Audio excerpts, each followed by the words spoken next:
The parade stopped traffic and hearts in Los Angeles. But while confetti is still in the streets, the front office faces some massive decisions on free agents. And those record-shattering World Series ratings, yeah, they've got every baseball skeptic choking on their words.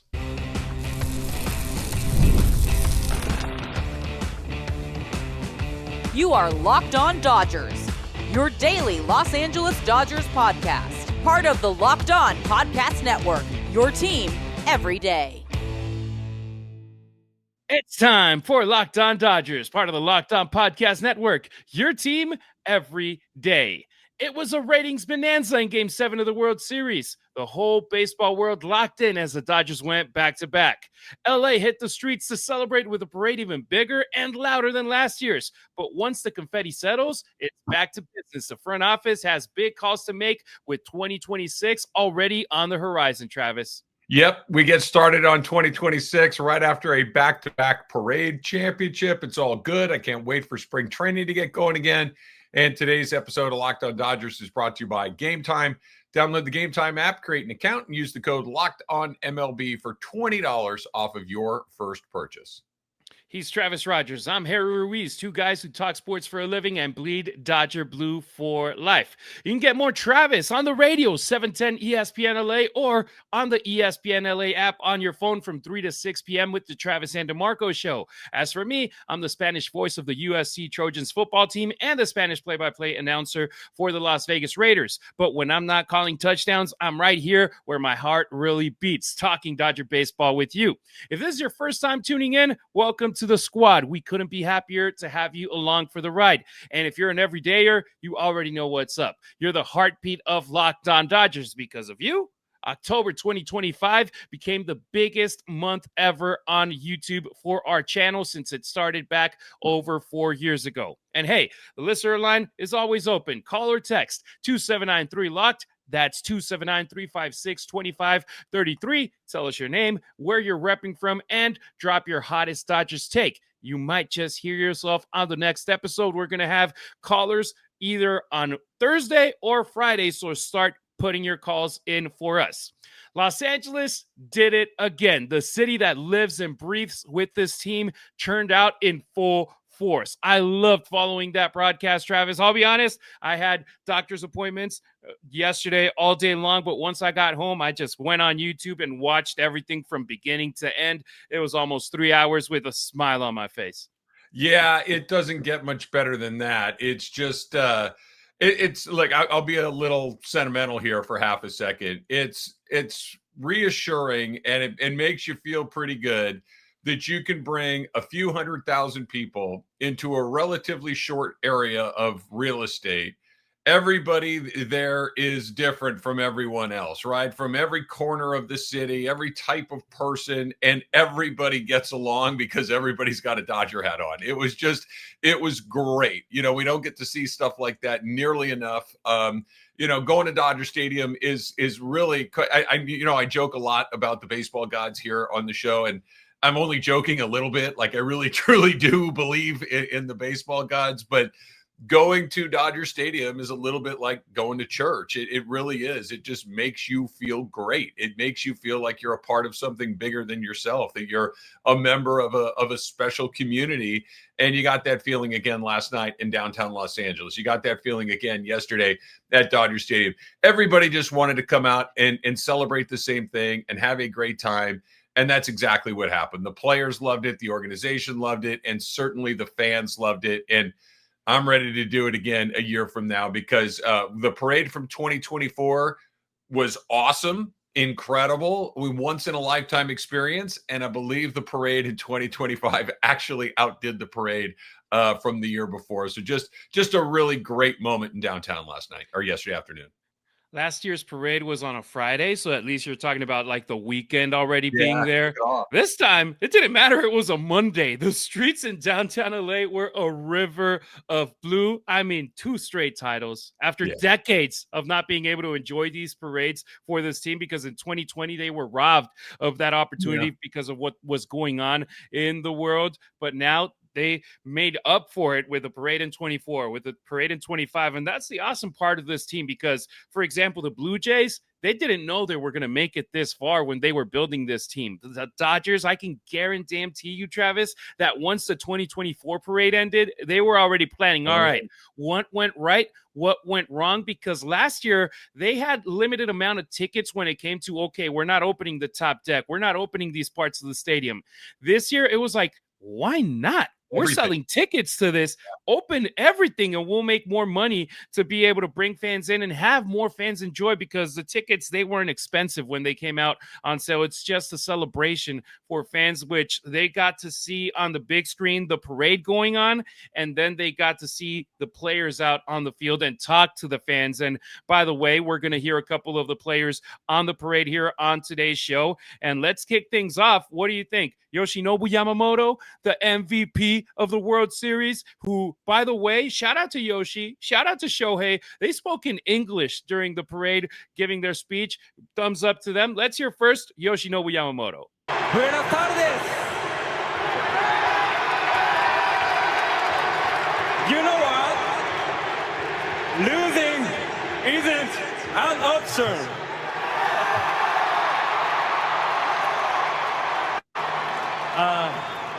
Thank you, my teammates, my coaches, our amazing staff, and all the fans. We did it together.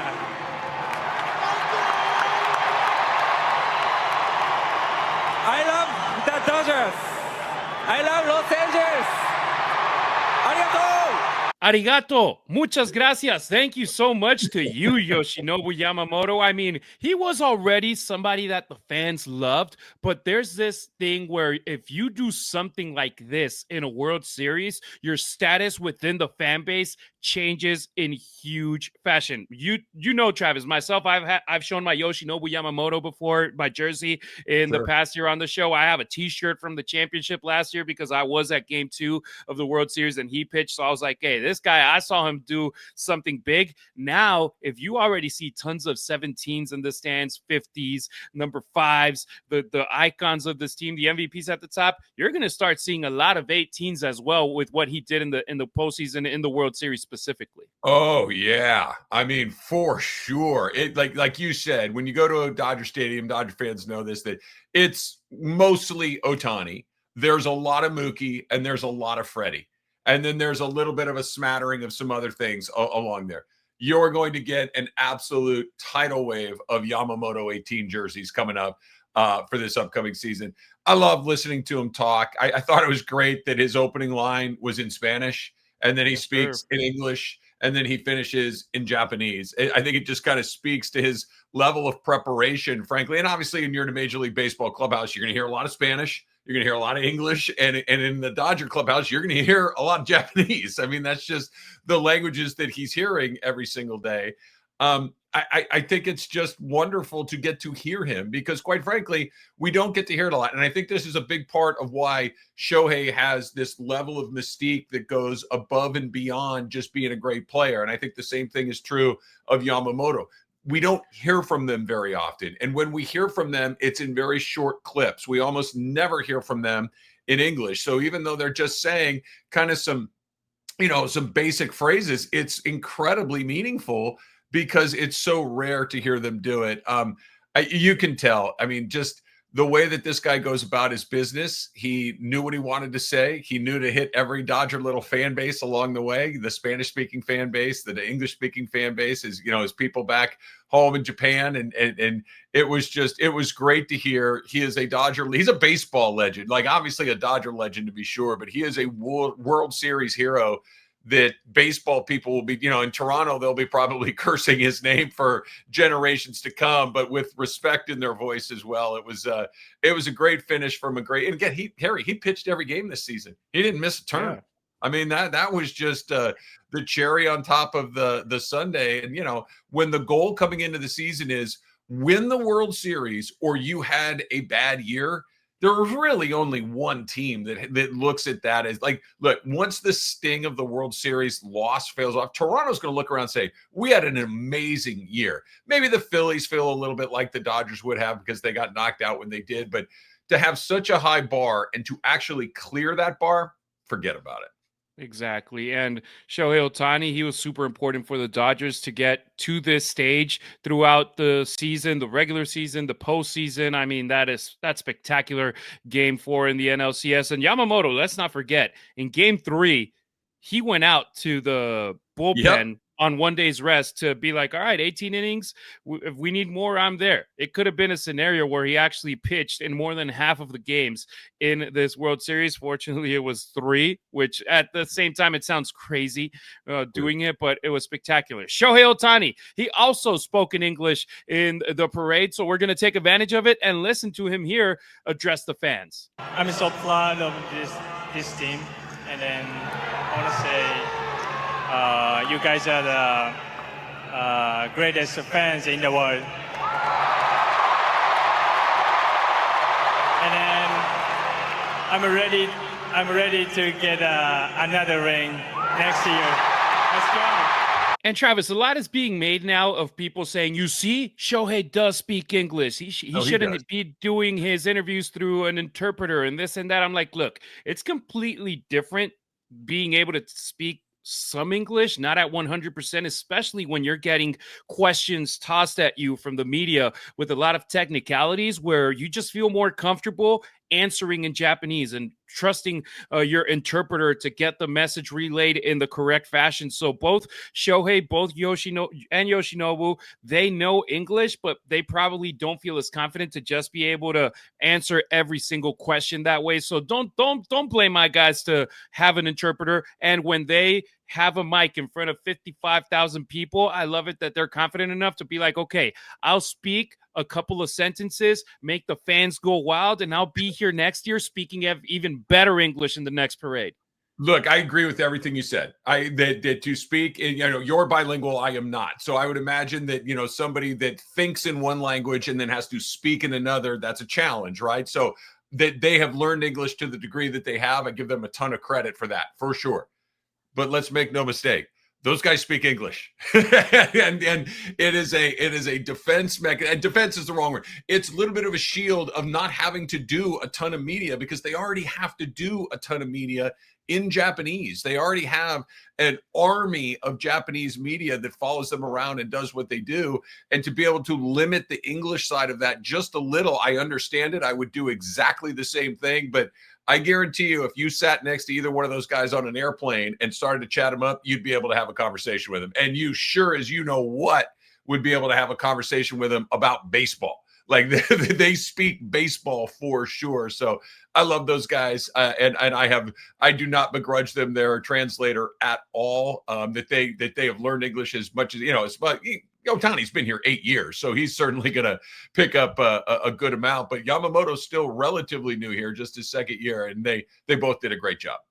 Absolutely. And if Monday's parade showed us anything, is that this city, Los Angeles, their heartbeat matches their championship rhythm. But as the buses rolled back to Chavez Ravine, the business begins. Because once the confetti settles, Andrew Friedman and his staff, they got decisions to make. Coming up next on Locked On Dodgers, we'll talk about which free agents the Dodgers should bring back for a three-peat run.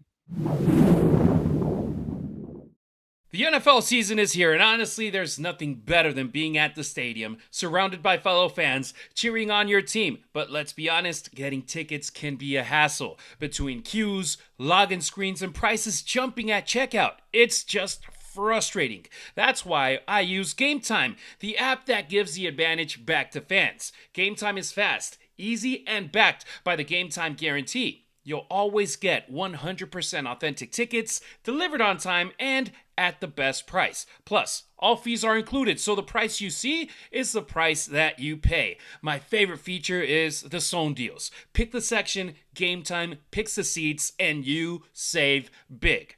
Download the Game Time app, create an account, and use the code LOCKEDONMLB for $20 off of your first purchase. Terms apply. Again, that's promo code LOCKEDONMLB for $20 off. Swipe, tap, ticket, go. Download Game Time today. Thanks for making Locked On Dodgers your first listen wherever you may be tuning in, either on your favorite podcast app or our YouTube channel. Subscribe to it. It's free. Smash that notification bell so you never miss a beat. Full episodes, hot takes, breaking Dodgers news, and more. If it drops, you're on it. That's how you become an everydayer here on Locked On Dodgers. Keep or let go. Dodgers free agent choices. All right, let's get into it. Out of the 137 players who became free agents when the season ended, 7 of them were Dodgers. Kike Hernandez, Miguel Rojas, Michael Conforto, Andrew Heaney, Michael Kopech, Kirby Yates, and yes, Clayton Kershaw, who announced his retirement from baseball, doing so as a back-to-back champion. 7 names, 6 decisions, because Kersh, like I said, retired from baseball. Travis, is it as simple as just bring back the guys who helped this team win the World Series? Probably. I think that you have an interesting decision on 2 guys. I mean, the stuff like Conforto, that goes, that's an easy one. Michael Kopech is probably an easy one. You walk away from those guys, you thank them for their hard work and their service, and you give them their championship rings, and you move on. That's life in professional sports. The 2 that get a little complicated, and look, I hope it doesn't, but it might, are Kike and Miguel Rojas. Those are the 2 guys that you think, because look, and it's a really hard conversation to have right now as you sit here on November 4th in the afterglow of Miguel Rojas hitting one of the most unlikely and dramatic and incredible home runs in World Series history. And everybody would love to bring him back. He wants to come back. You heard him talking after the game yesterday, or after the parade yesterday, saying he wants 1 more year. He only wants it to be with the Dodgers. He doesn't want to go anywhere else, and he desperately wants to work something out. I hope that means that they do, because it's like having a manager on the field. He clearly is an inspiration for the team. But the economics of baseball are the economics of baseball. Whether or not that the Dodgers want to do that or start to develop a young player, time will tell. I hope he's back. Kike is another one, right? Like, do you do it? And this sounds crazy, and it sounds even crazier because I think the answer is yes, Harry. Do you keep a guy on your team who you're really keeping to play 1 month a year? and I think the answer is yes. And because Kike Hernandez is a valuable player during the regular season, because he could basically play everywhere, right? You could literally probably put him in 7 of the 9 positions and feel really good about it. If you want a guy that's your mop-up pitcher, he can certainly do that as well. But he just is not a high-level performer during the regular season, but the Dodgers may not care. They may just say, give me Kike October Kike. Let's go do that, and we'll find a way to get him some at-bats during the regular season. I'd love to have him back. I'd love to see a world where Kike Hernandez is trying to win his 4th World Series ring, which is just crazy to say out loud, but he's certainly been a huge part of the previous 3. I really think those are the only 2 decisions. If I had to place a bet, I would bet that both are back, but I wouldn't bet a ton. I think that there is a world that exists where one or neither come back. Yeah, Kike's versatility was a godsend down the stretch, because yes, he missed like a month and a half from early July until late August, but then he came back, and it's like, hey, in October, he's going to flip the switch and be great. And look, when Max Muncy was out, they were like, okay, can we play third base? And both of these guys, Rojas and Kike, they were options for there. Rojas, of course, that clutch homer in Game 7, that alone, in my opinion, buys him another year in blue if I'm making the calls. And he spoke with the media after one of the clinches at Dodger Stadium in the postseason, and he said that next season is his last one. So I think it's just meant to be that he closes his career in blue with the Dodgers. And for me, that's it. Kike, Rojas, because of the rest. Kopech, we loved him in 2024. Yeah. This year, injuries didn't let him be the guy that he is. And then he came. And then he came back and he didn't pitch well. And it's like, okay, can we do it? There's upside there, at least. That's what I can say. But the other options, Conforto, Yates, Heaney, I'm like, thank you for your service. Yeah. You did what you had to do or tried to. Now it's time for us to use those roster spots in the 40-man roster with somebody else. All right, I'm going to be a bad guy here for a second. You ready? And Yeah. Dodger fans, you know where I'm going with this, and I hope this isn't how it goes. However, here comes the big but. Sometimes you got to make unpopular decisions to make sure that the team stays fresh and stays young and stays vital and stays moving forward. Kike Hernandez and Miguel Rojas will be 35 and 37 years old next year. Okay, do you really want two guys that are at that age in their career to fill up two of your spots when you already have a shortstop that is aging, a first baseman that is aging, a right fielder that is aging, a catcher that maybe isn't aging, but he's a catcher, and you already have a guy that, you know, the miles on catchers are different than the miles everywhere else, that you're going to have to start to get younger in some places.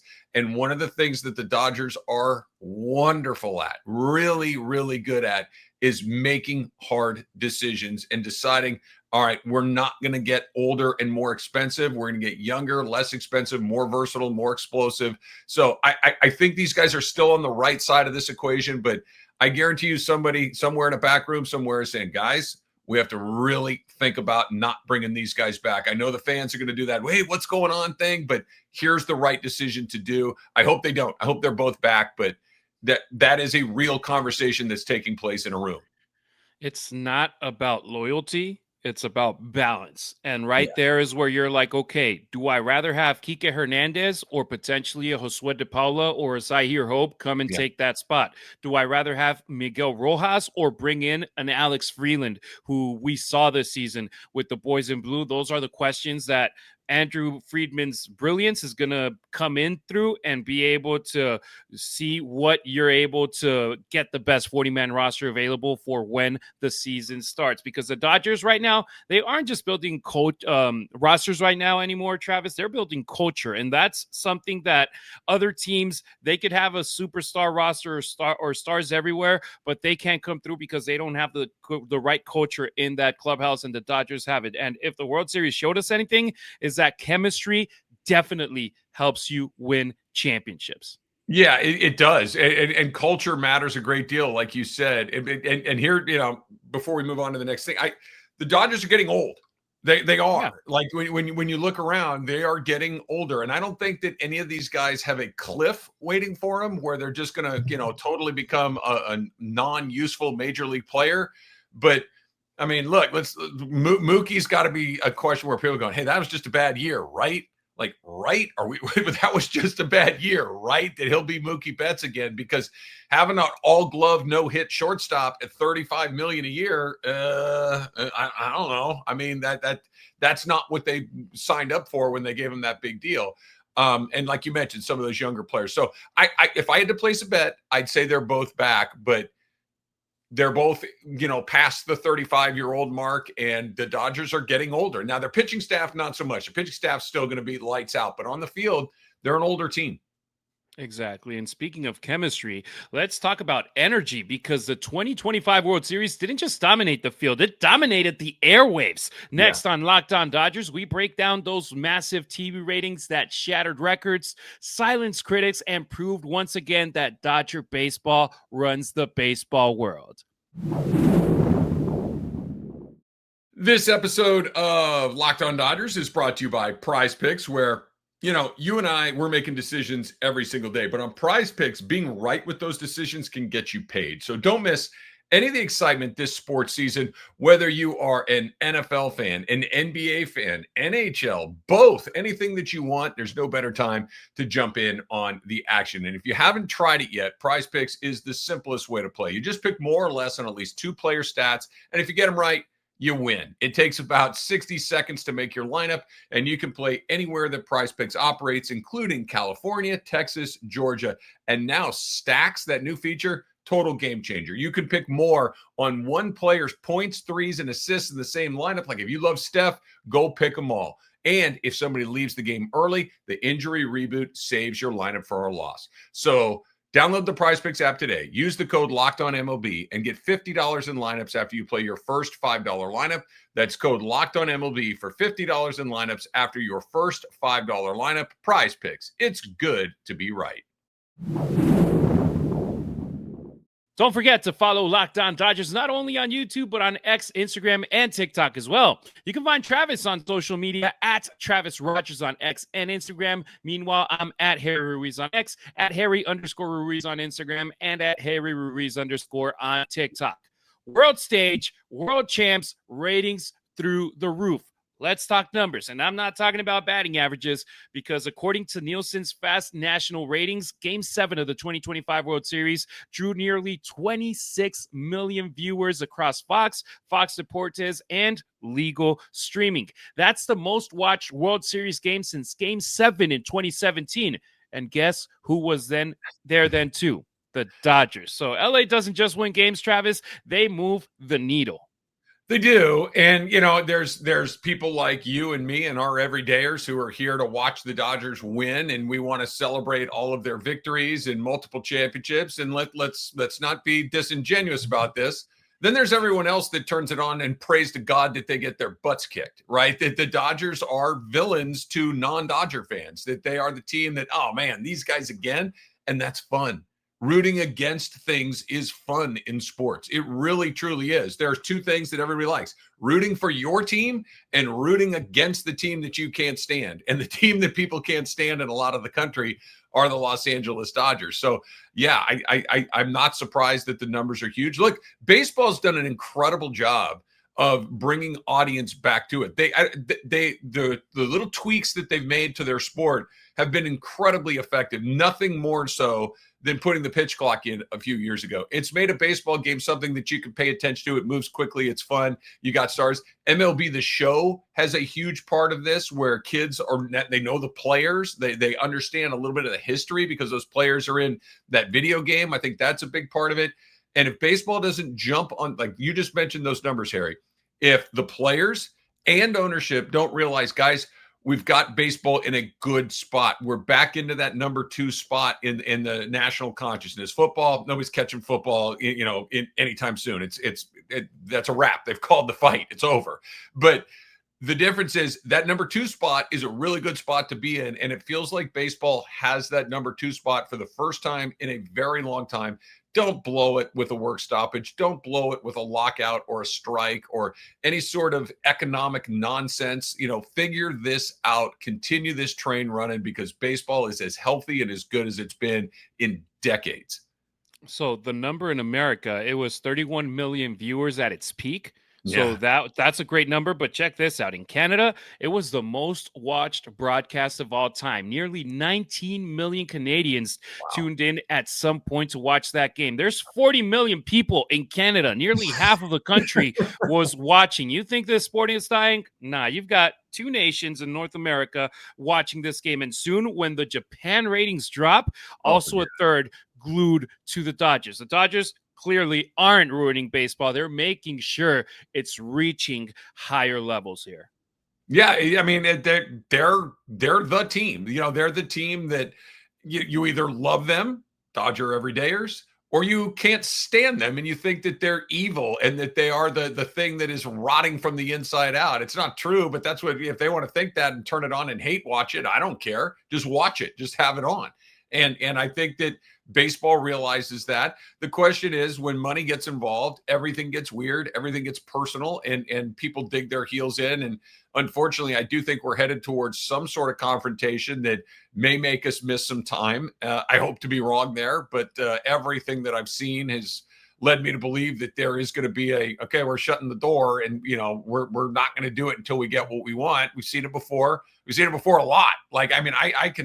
I remember 1981 when they shut the season down for a while. Certainly everybody remembers 1994 when they canceled the season and never got it restarted again.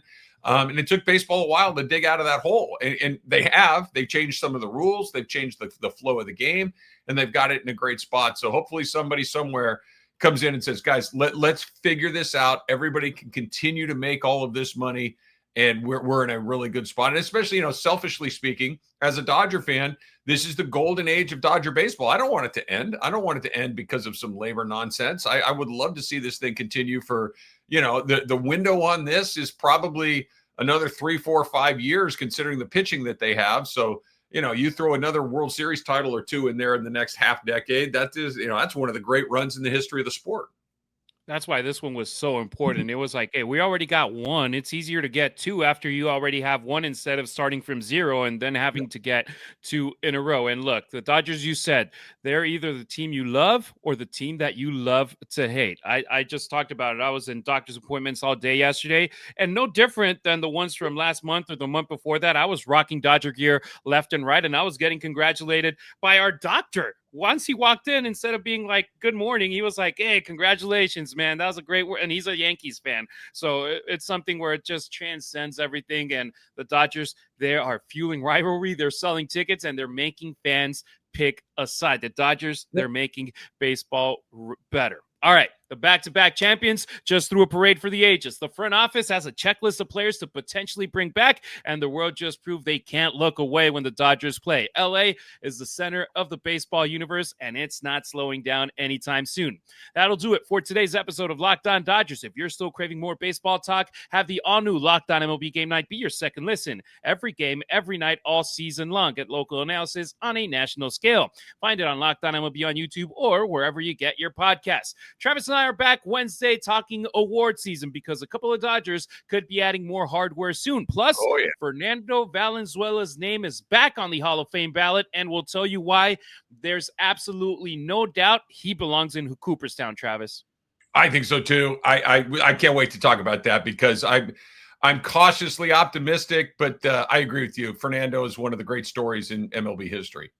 I just hate it that they wait until something like this happens. All right. We appreciate you riding with us. Until next time, keep it real. Keep it Dodger Blue.